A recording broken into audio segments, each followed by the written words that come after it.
नमस्कार मित्रांनो, तामिळनाडूमध्ये सध्या मुख्यमंत्री विजय यांच्या TVK सरकारची जोरदार चर्चा सुरू आहे.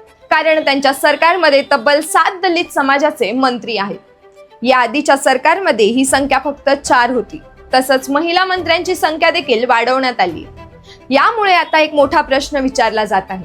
विजय यांची TVK पक्षाची वाटचाल डॉक्टर बाबासाहेब आंबेडकर, पेरियार व कामराज यांच्या सामाजिक न्यायाच्या विचारांवर सुरू झाली आहे का?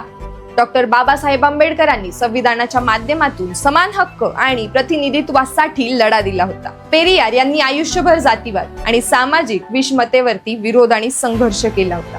तर कामराज यांनी देखील दलित समाजाचा सामाजिक व शैक्षणिक न्याय मिळावा यासाठी अनेक योजना राबवल्या होत्या. आता विजय यांच्या सरकारमध्ये दलित आणि मागास समाजाला मोठे प्रतिनिधित्व देण्यात आले. 7 दलित मंत्री, 4 महिला मंत्री आणि मित्र पक्षांना सत्तेत स्थान दिलं गेले. पण त्यामुळे अनेक लोक असेही म्हणतात की विजय फक्त अभिनेता म्हणून नाही तर सामाजिक न्यायाच्या राजकारणात नवीन चेहरा म्हणून पुढे येत आहे.